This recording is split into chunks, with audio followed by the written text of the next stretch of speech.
The fluorescent lights buzzed faintly overhead, casting a sterile glow across the rows of cubicles.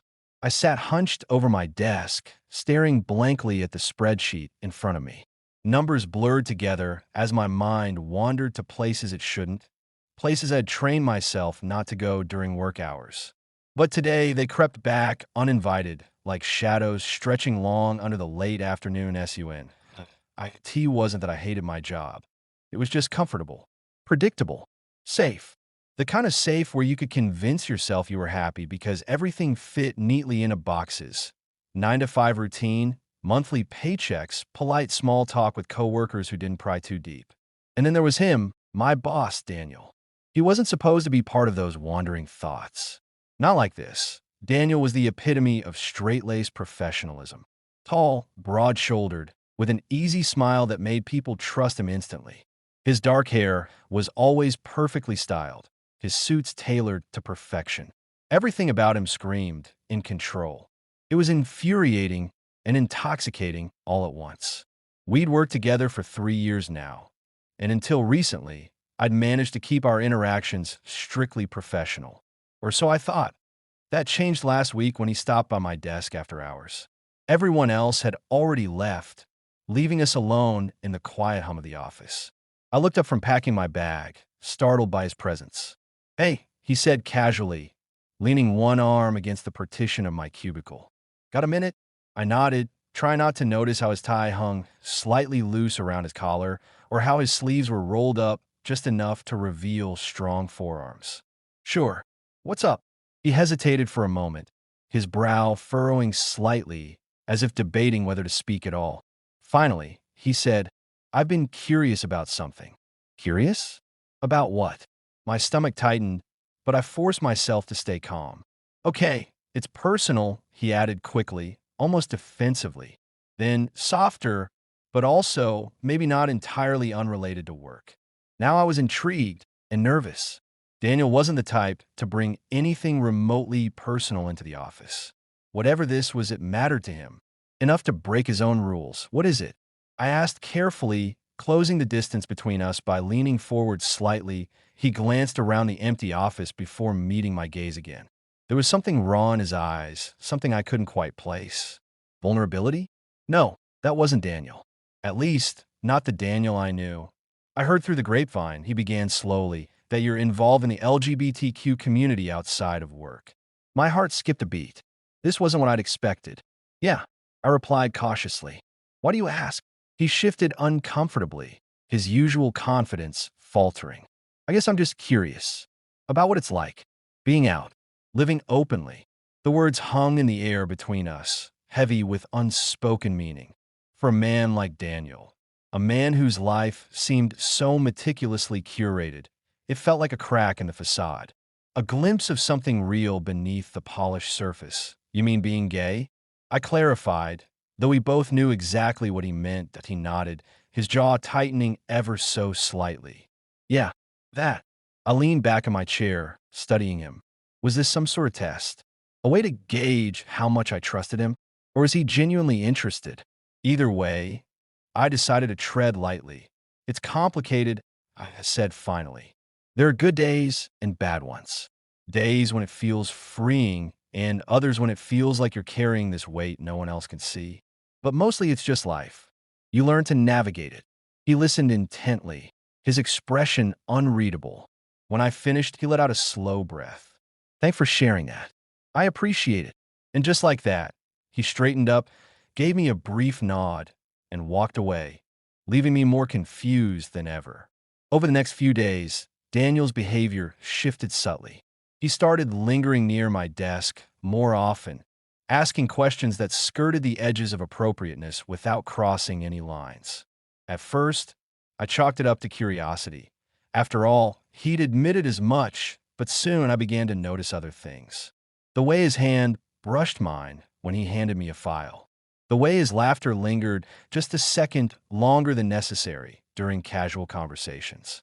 The way his eyes followed me across the room, even when he thought I wasn't looking. It was maddening and thrilling and completely terrifying. Point one evening, after most of the team had gone home, I found myself staying late, to finish a project. The office was eerily silent except for the rhythmic tapping of my keyboard. Just as I was about to call it quits, Daniel appeared in the doorway of my cubicle, holding 2 cups of coffee. "Thought you might need this," he said, offering me one of the cups with a sheepish grin. I accepted it gratefully, surprised by the warmth radiating from the paper cup and from him. "Thanks. Didn't think anyone else was still here." "Just wrapping up some things," he replied, settling into the chair beside my desk. "Mind if I join you for a bit?" I shrugged, feigning nonchalance despite the butterflies rioting in my stomach. "Sure, why not?" For the next hour, we talked about everything and nothing. Work, movies, music. Slowly, inevitably, the conversation drifted back to where it always seemed to lead these days. Me. My life. Who I was outside these walls. At one point, Daniel leaned forward, his elbows resting on his knees. "Do you ever feel like you're living 2 different lives? Like there's the person everyone sees, and then there's the real you hidden underneath?" His question caught me off guard, not because it was unexpected, but because it mirrored my own thoughts so closely. All the time, I admitted quietly, sometimes it feels like I'm performing, you know? Like I have to put on this mask to make people comfortable. He nodded, his gaze steady and piercing. "I get that. More than you'd think." Before I could respond, he stood abruptly, brushing imaginary lint off his slacks. "Anyway, I should probably head out. Thanks for letting me crash your solo work session." As he turned to leave, I called after him impulsively. "Hey, Daniel." He paused, glancing over his shoulder. "Yeah, why are you really asking me all this stuff?" His lips parted as if he wanted to say something, but instead, he simply smiled, a soft, enigmatic curve of his mouth, and walked away. That night, as I lay in bed replaying the conversation in my mind, I realized something unsettling yet undeniable. Whatever this was between us, it wasn't over. In fact, it might only be beginning. Little did I know, those quiet moments in the office would unravel into something far more intense and far more dangerous than either of us could have imagined. But for now, uncertainty hung thick in the air, charged with possibility and longing.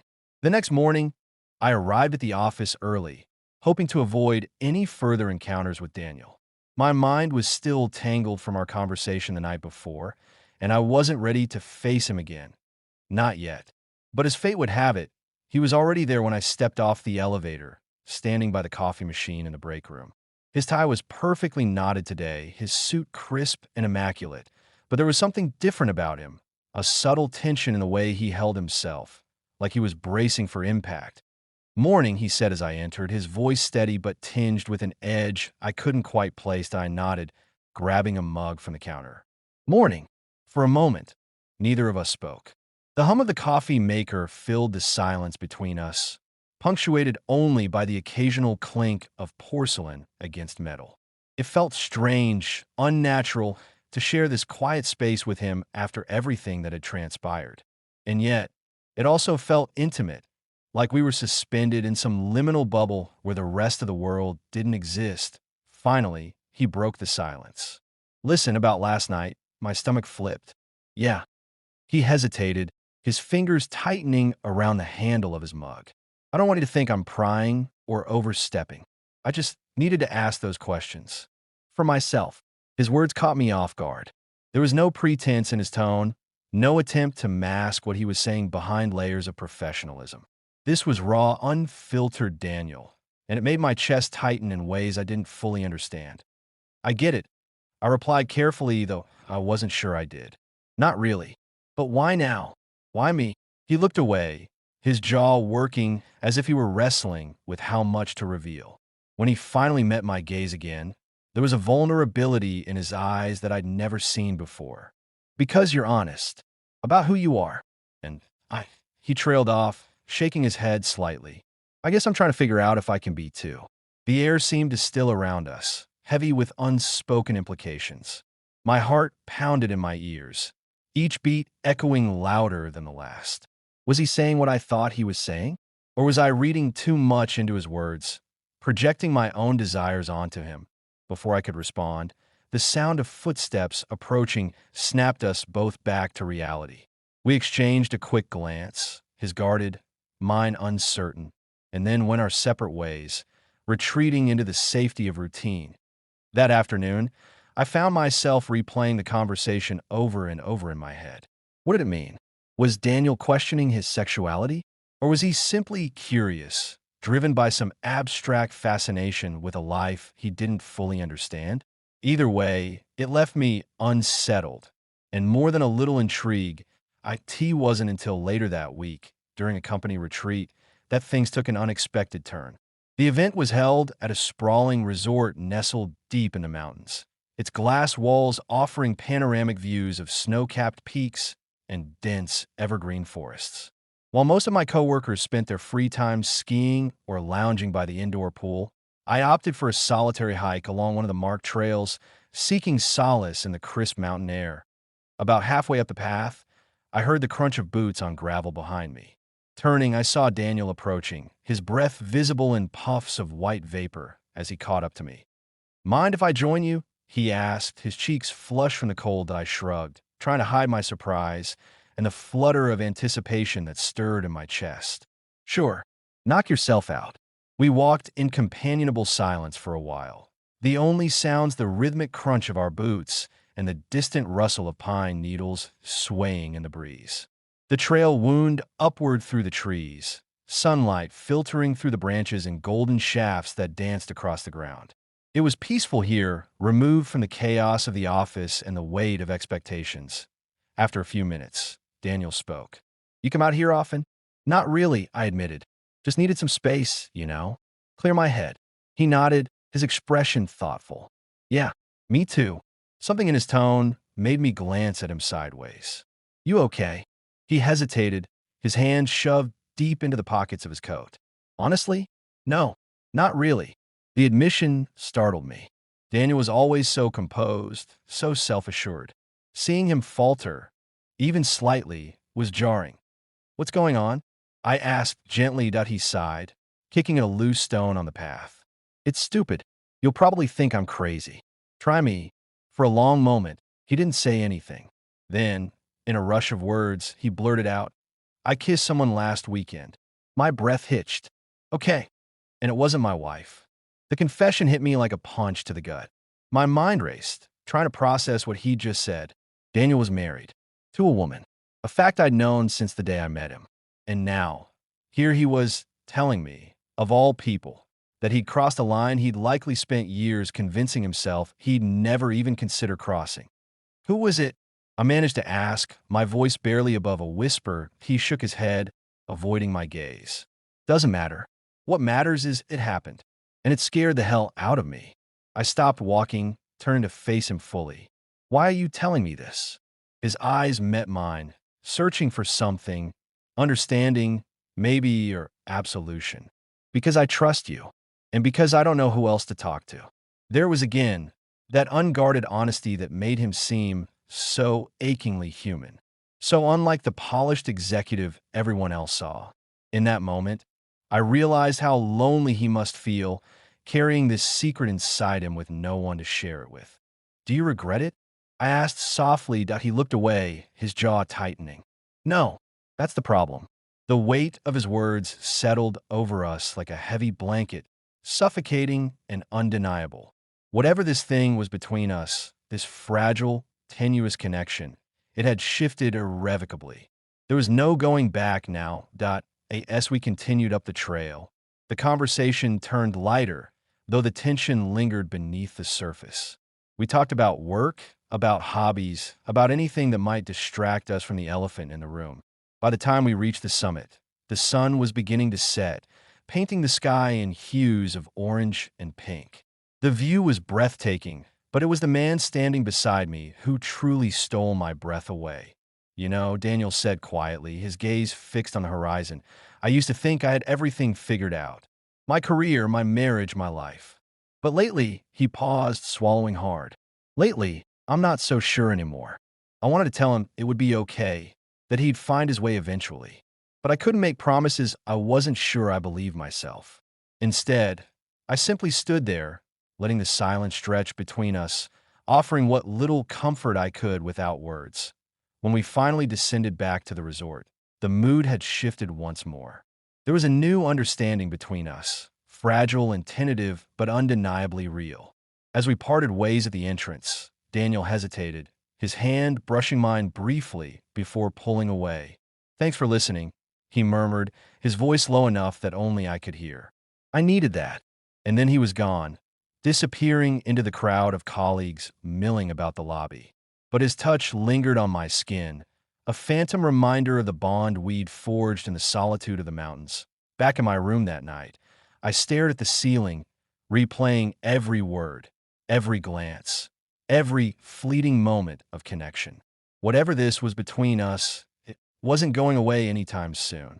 If anything, it was growing stronger, weaving itself deeper into the fabric of my thoughts and emotions. And as terrifying as it was, I couldn't help but wonder, where would it lead? The days following the retreat felt like walking a tightrope. Every interaction with Daniel was charged, each glance and word layered with unspoken meaning. Yet, amidst the tension, there were moments that felt disarmingly ordinary, like when he stopped by my desk to ask about a project or cracked a joke during a team meeting. Those fleeting glimpses of normalcy only made the weight of what we weren't saying even heavier. It wasn't until Friday evening, as I was packing up to leave, that things shifted again. The office had emptied out earlier than usual, leaving an eerie quiet behind. Just as I slipped my laptop into its bag, I heard his voice from the doorway. "Got plans tonight?" Daniel asked, leaning casually against the frame. I looked up, surprised. "Not really." "What?" He shrugged, though there was something deliberate in the way he held himself. "Thought maybe you'd want to grab dinner." My treat. Dinner? With Daniel? My pulse quickened at the thought, but I forced myself to play it cool. "Sure. Why not?" His lips curved into a small smile, one that didn't quite reach his eyes, but still managed to send a jolt through me. "Great. Let's go." We ended up at a cozy Italian restaurant tucked away on a side street, far enough from the office to feel safe yet intimate. The air smelled faintly of garlic and fresh basil, mingling with the soft hum of conversation and the clink of glasses. We slid into a booth near the back, where the lighting was dim and the atmosphere inviting. We poured over the menu. Daniel leaned forward slightly, resting his elbows on the table. "So," he began, his tone light but tinged with curiosity, "what's your favorite dish here?" "I don't know," I admitted, flipping through the pages. "Never been here before." His eyebrows shot up in mock surprise. "You've never been to Tony's? What kind of foodie are you?" I laughed, feeling some of the tension ease between us. "Apparently not a very good one." "Well, we'll have to fix that." He signaled for the waiter, ordering 2 glasses of red wine and insisting on choosing dishes for both of us. Watching him take charge was oddly endearing. It reminded me of how effortlessly confident he could be outside the confines of the office. When the food arrived, a rich lasagna for him and a creamy mushroom risotto for me, we dug in without hesitation. The flavors exploded on my tongue, earthy and decadent, and I couldn't help but groan softly in appreciation. Daniel chuckled, raising an eyebrow. "Good, huh?" "Incredible," I replied, taking another bite. "You've got good taste." Something flickered in his eyes at my words, though he quickly masked it with a smirk.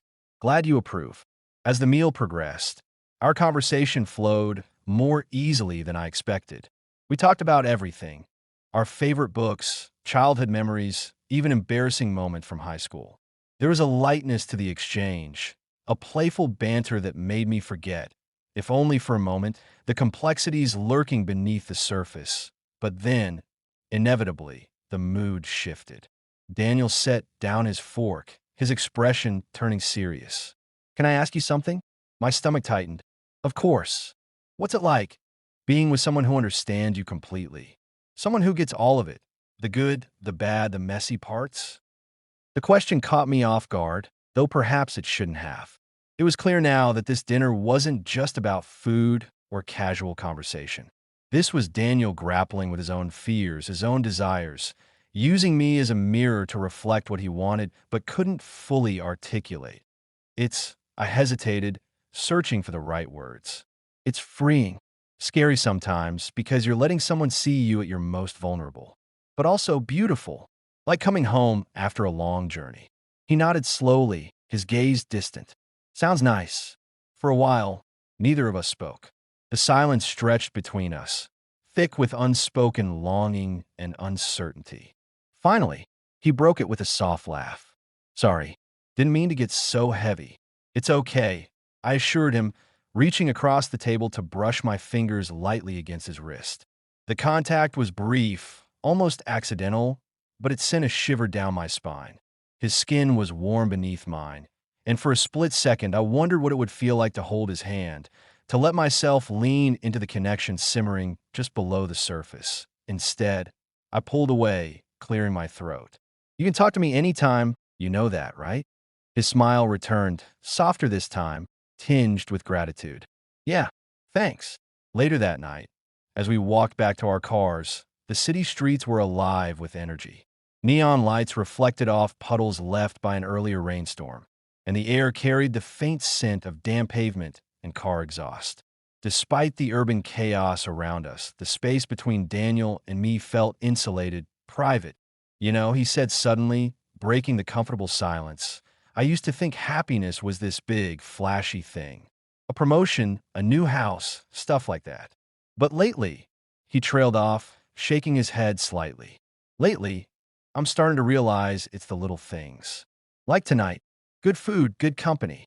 That's enough. His words resonated deeply, striking a chord within me. Yeah, I agreed quietly. Sometimes the simplest moments are the ones that stick with you. We reached my car first, and I turned to face him, unsure of how to say goodbye. The night had been unexpectedly perfect, filled with laughter and vulnerability and moments that felt achingly real. And yet, it ended here, with the two of us standing under a flickering street lamp, the world pressing in around us. Thanks for tonight, I said finally, my voice barely above a whisper. It meant a lot. He stepped closer, his hands shoved deep into his coat pockets. For a moment, I thought he might kiss me, or at least try, but instead he simply smiled. Anytime. And just like that, he turned and walked away, leaving me alone with my thoughts and the lingering warmth of his presence. Over the next few weeks, our connection deepened in ways I hadn't anticipated. Late-night texts became a regular occurrence, often starting innocently enough but spiraling into hours-long conversations about life, love, and everything in between. During work hours, we found excuses to collaborate on projects, stealing glances across the room when no one was looking. Each stolen moment felt like a secret share between us, binding us closer together. One evening, Daniel invited me to his apartment under the guise of reviewing a presentation. When I arrived, however, I found him barefoot in the kitchen, sleeves rolled up in flour dusting his hands. Making dinner? I teased, setting my bag down on the counter. He grinned sheepishly. Trying to. Thought I'd return the favor after Tony's. The sight of him like this, domestic, approachable, was disarmingly charming. As he moved around the kitchen, chopping vegetables and stirring sauces, I couldn't help but notice the way his shirt clung to his shoulders, the faint sheen of sweat glistening on his brow. It was intoxicating watching him lose himself in something so simple yet meaningful. T1 point. As he handed me a glass of water, our fingers brushed longer than necessary.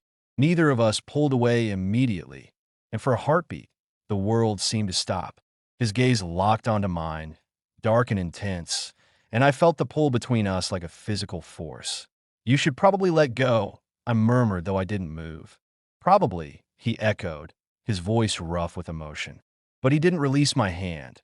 Instead, he stepped closer, closing the distance between us until I could feel the heat radiating off his body. My breath hitched, anticipation coiling low in my stomach. This was it, the moment I'd been dreading and craving in equal measure. But then, as if snapping out of trance, he took a step back, releasing my hand and running a frustrated hand through his hair. I'm sorry. I shouldn't. It's okay. I interrupted, though my heart was pounding wildly. We don't have to rush anything. He exhaled sharply, nodding. Right. Yeah. Dinner first. We finished cooking in relative silence, the tension between us palpable but unspoken. When we finally sat down to eat, the meal was delicious, but it was overshadowed by the knowledge that something fundamental had shifted between us. Afterward, as we cleaned up together, Daniel paused, leaning against the sink. Do you ever feel like we're playing with fire? All the time, I admitted, meeting his gaze. But sometimes, isn't that worth it? He didn't answer, but the look in his eyes told me everything I needed to know. Whatever this was between us, it wasn't going to burn out anytime soon. It was a Friday night, and the city buzzed with restless energy. Rain drizzled against the windows of Daniel's apartment, casting rippling shadows across the dimly lit room. We had fallen into a rhythm over the past few weeks. Dinners, late-night conversations, stolen glances at work, but tonight felt different. The air between us was electric, charged with an unspoken understanding that something was about to shift.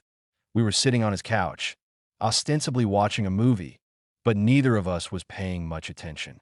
The screen flickered in the background, its muted colors reflecting off the rain-speckled glass. Instead, our focus was entirely on each other, the space between us shrinking incrementally as the hours passed. You know, Daniel said suddenly, breaking the quiet hum of the film, I've been thinking. About what? I asked, my voice softer than intended, betraying the nervous flutter in my chest. He hesitated, his fingers absently tracing the rim of his wine glass. About us. About this. He gestured vaguely between us, as if words failed him. My heart skipped a beat. This was it, the moment we'd both been circling around for weeks. And yet, part of me wanted to pull back, to retreat into the safety of ambiguity rather than face whatever lay ahead. What about it? I prompted cautiously, though I already knew the answer. Daniel set the glass down on the coffee table, turning to face me fully. His expression was raw, stripped of the polished veneer he usually wore like armor. I can't keep pretending this is just casual, that I don't feel something deeper here. The honesty in his voice hit me like a tidal wave, leaving me breathless. For all his confidence, there was a vulnerability in his eyes that made my chest ache. This wasn't the composed executive who commanded boardrooms or the guarded man who hid behind layers of professionalism. This was someone else entirely, someone fragile, uncertain, and achingly human. I don't want you to pretend, I admitted quietly, my gaze dropping to my hands. But I also don't want to push you into something you're not ready for. His hand reached out, covering mine before I could withdraw it. The contact sent a jolt through me, grounding me in the present. You're not pushing me, he said firmly. If anything, you're holding me back from running headfirst into this. I looked up, meeting his gaze. There was no hesitation in his eyes now, only determination and fear. Fear of rejection, of judgment, of losing control.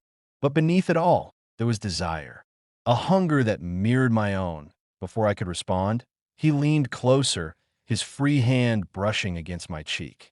My breath hitched as his thumb grazed my skin, sending shivers down my spine. His touch was tentative, almost reverent, as if he were afraid I might disappear if he pressed too hard. Tell me to stop, he whispered, his voice trembling with emotion. And I will. But I didn't want him to stop. Not now. Not when every fiber of my being yearned for this connection, for the release of tension that had been building between us for so long. Instead, I closed the distance between us, pressing my lips to his in a kiss that was equal parts desperate and tender. It was soft at first, hesitant, as if we were both testing the waters. Then, slowly, it deepened, becoming more urgent, more passionate. His fingers tangled in my hair, pulling me closer, while mine clutched at the fabric of his shirt, anchoring myself to him. Time seemed to dissolve around us, leaving only the sound of rain tapping against the window and the rhythm of our breathing. When we finally pulled apart, gasping for air, the world felt sharper, brighter, as if the haze of uncertainty had lifted. Daniel rested his forehead against mine, his eyes closed, his breath warm against my skin. That wasn't supposed to happen, he murmured, though there was no regret in his tone. It did. I replied simply, my voice barely above a whisper. And it changes everything. For a moment, neither of us spoke. The weight of what had just transpired hung heavy in the air, undeniable and irreversible. Whatever boundaries we'd maintained until now had crumbled, leaving us exposed and vulnerable in ways neither of us could have anticipated. Finally, Daniel opened his eyes, his gaze searching mine. What do we do now? I hesitated, unsure how to answer. This wasn't just about us. It was about the lives we'd built, the people we'd become. For him, it meant confronting a marriage he'd once believed was unshakable. For me, it meant risking my heart on someone who might not be ready to give theirs fully in return. We take it one step at a time, I said finally, choosing my words carefully. No rushing, no pressure, just honesty. Between us. He nodded, though I could see the conflict warring within him. Okay, one step at a time. Later that night, after the rain had slowed to a gentle patter, we found ourselves lying side by side on his bed, still clothed but impossibly close.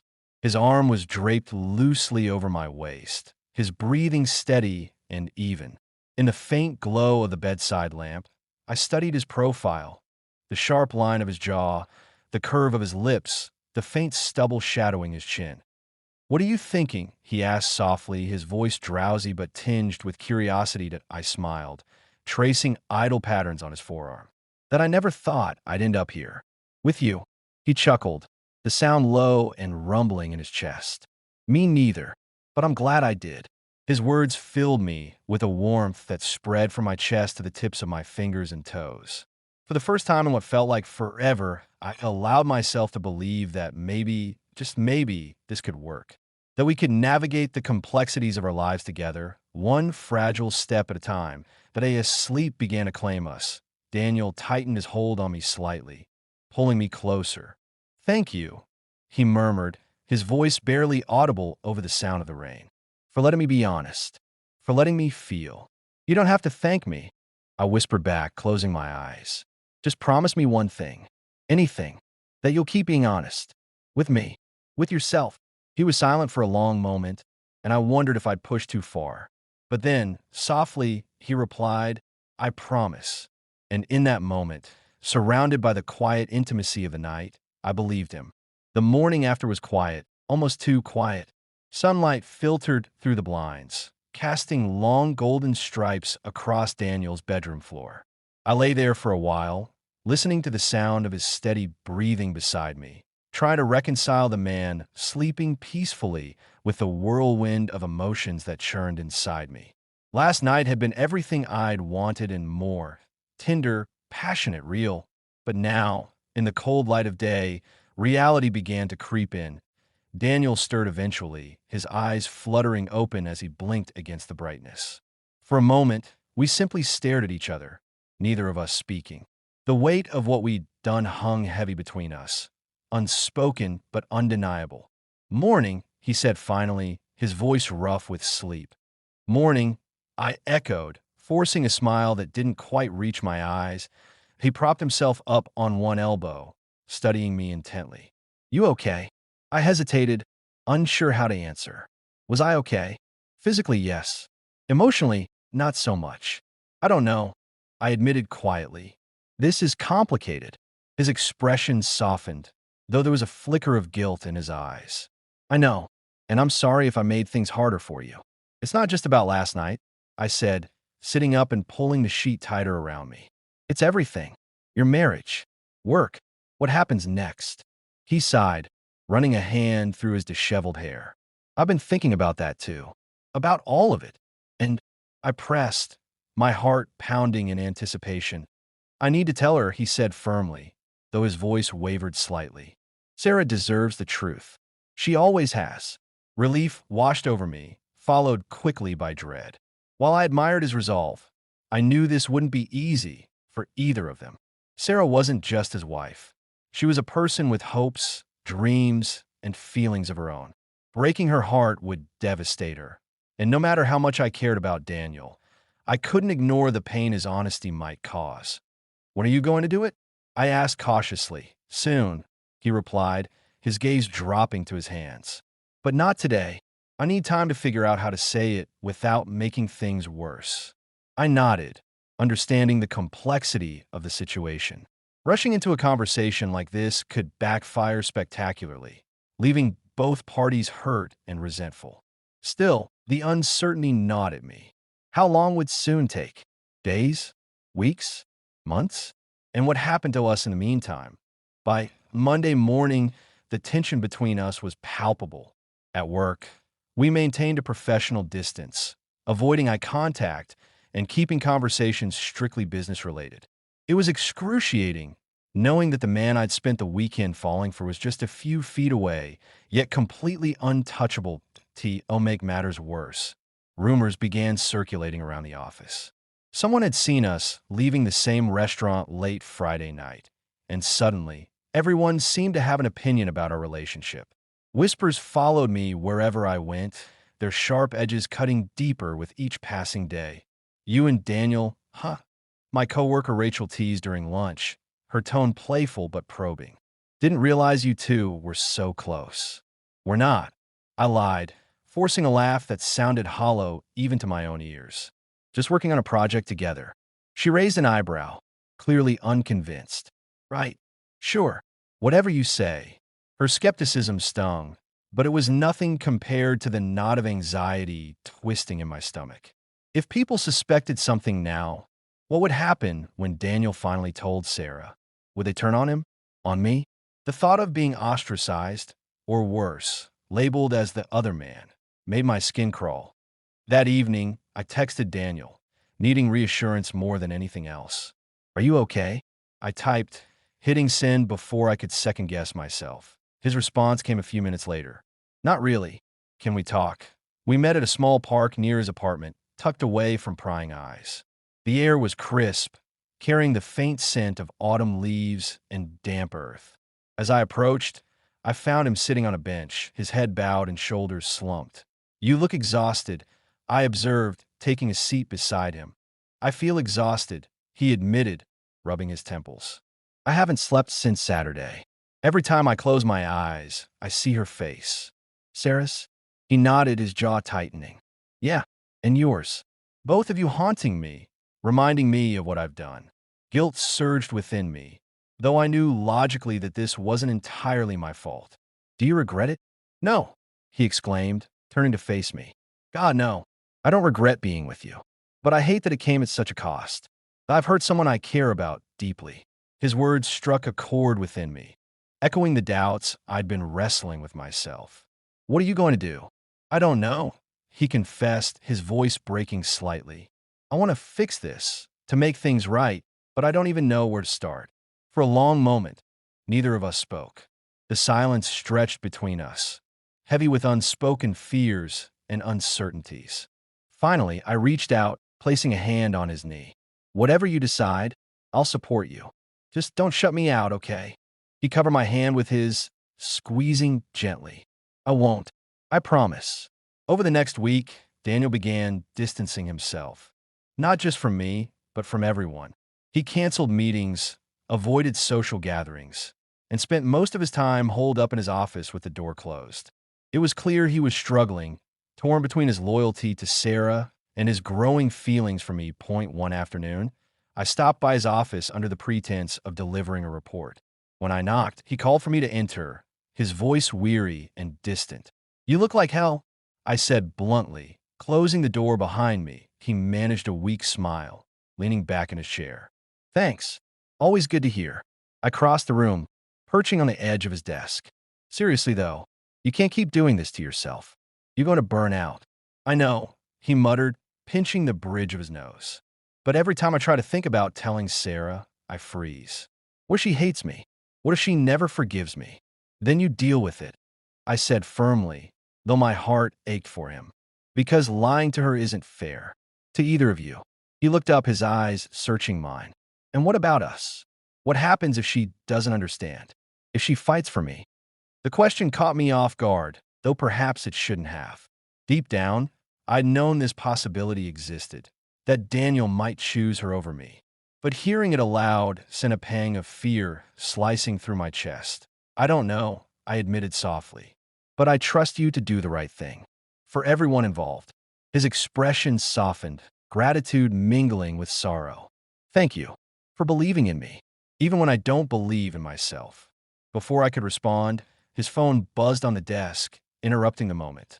He glanced at the screen, his face paling visibly. "It's Sarah." My stomach dropped. "Are you going to answer it?" He hesitated, then shook his head. "Not yet. I'm not ready." As he silenced the call, I felt a surge of frustration, not at him, but at the situation. We were trapped in this limbo, unable to move forward until he faced the consequences of his actions. And until then, our future remained uncertain, dangling precariously on the edge of possibility. Later that night, as I lay in bed staring at the ceiling, I replayed our conversation over and over in my mind. What if Sarah refused to let him go? What if Daniel decided he couldn't leave her after all? The questions swirled endlessly, leaving me restless and uneasy. But amidst the chaos, one thing was certain. Whatever happened next, I would stand by him. Because despite the risks, despite the pain, I believed in us. And maybe, just maybe, that belief would be enough to carry us through. It was a crisp Saturday morning when Daniel finally called Sarah. I didn't know he was going to do it until later that evening. When he showed up at my apartment unannounced, his face pale but resolute. He looked like a man who had been through a storm and come out the other side, exhausted, battered, but still standing. "I told her," he said simply, stepping inside without waiting for an invitation. His voice was steady, though there was a tremor beneath the surface that betrayed how much it had cost him. I closed the door behind him, my heart pounding in anticipation. How did she take it? He sank onto the couch, running a hand over his face. For a moment, he didn't speak, as if gathering the strength to relive the conversation. Finally, he exhaled sharply and began. "She cried," he admitted, his voice cracking slightly. "A lot. At first, she didn't believe me. She thought I was having some kind of midlife crisis or, I don't know, making excuses because things weren't perfect between us. And then, I prompted gently, sitting beside him but keeping a respectful distance. Then she asked me if I loved you." His gaze met mine, raw and unflinching, and I told her yes. The weight of his words hit me like a tidal wave, leaving me breathless. Hearing him say it aloud, so plainly, so honestly, felt surreal. It wasn't just confirmation of his feelings. It was a declaration of choice, of commitment, of something worth fighting for. "What happens now?" I asked cautiously, afraid to let myself hope too much. "We're separating," he replied, his tone firm despite the sadness etched into his features. "She's moving out next week. We're going to figure out the details, the house, finances, all of it, but she agreed we need time apart. Space to heal." Relief washed over me, followed quickly by guilt. While part of me was grateful that Daniel had chosen me, another part mourned the pain his decision had caused Sarah. She didn't deserve this, not any of it. And yet, neither did we. "I'm sorry," I murmured, my voice barely above a whisper. "For everything." He reached out, taking my hand in his. "Don't be. This isn't your fault. It's mine, for staying in a marriage that wasn't working long before you came along. You didn't break us, Alex. We were already broken." His words struck a chord within me, echoing the truth I'd known all along. Still, it didn't make the road ahead any less daunting. The fallout from his confession would ripple outward, affecting not just us but everyone around us. Our coworkers, our friends, our families. There would be judgment, gossip, maybe even anger. But none of that mattered right now. All that mattered was the man sitting beside me, holding my hand like it was the only thing keeping him grounded. Over the next few weeks, life became a blur of change and adjustment. Daniel moved into a small apartment downtown, trading the sprawling suburban home he'd shared with Sarah for something simpler, quieter. Work became awkward, with whispers following us down hallways and speculative glances exchanged during meetings. Some people distanced themselves, unsure how to navigate the new dynamic. Others surprised us with their support, offering kind words or subtle gestures of solidarity. Through it all, Daniel and I leaned on each other, finding solace in the moments we could steal away together. Late-night walks under starlit skies, quiet dinners in dimly lit restaurants, conversations that stretched into the early hours of the morning, where we talked about everything and nothing. Each moment felt precious, fragile, like a thread weaving us closer together despite the chaos surrounding us. Point one evening, as we sat on the balcony of his new apartment, watching the city lights twinkle in the distance, he turned to me with a soft smile. Do you ever think about what might have happened if we hadn't met? All the time, I admitted, leaning back in my chair. Sometimes I wonder if it would have been easier for both of us. Maybe, he conceded, his gaze thoughtful. But I don't regret it. Not for a second. Even with all the pain, all the mess, I wouldn't trade this for anything. His words filled me with a warmth that spread from my chest to the tips of my fingers and toes. In that moment, I realized how far we'd come. Not just as individuals, but as partners navigating the complexities of love and identity. Daniel wasn't the same man I'd met months ago, polished and guarded, hiding behind layers of professionalism. He was someone else entirely. Someone brave enough to confront his fears, vulnerable enough to embrace his truth, and strong enough to choose happiness, even when it meant risking everything. Neither was I the same person. Before Daniel, I'd spent years building walls around my heart, convincing myself that safety was better than risk, that longing was easier to bear than rejection. But he had shattered those walls, piece by piece, until all that remained was the raw, beating core of who I truly was. And while it terrified me to be so exposed, it also freed me in ways I never imagined possible. Months later, as spring gave way to summer, Daniel and I found ourselves standing on a beach at sunset, the waves lapping gently at our feet. It wasn't a grand gesture or a planned event, just a quiet moment stolen from the busyness of life.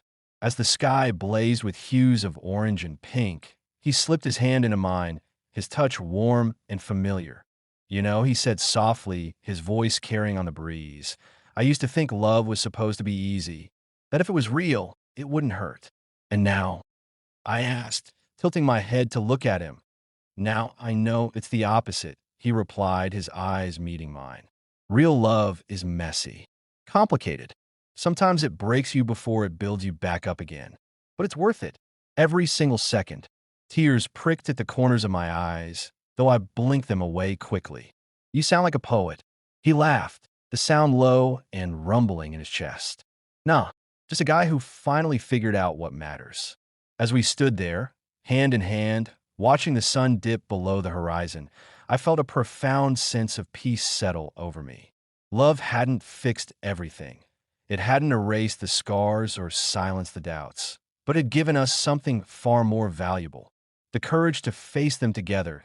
In the end, that was enough.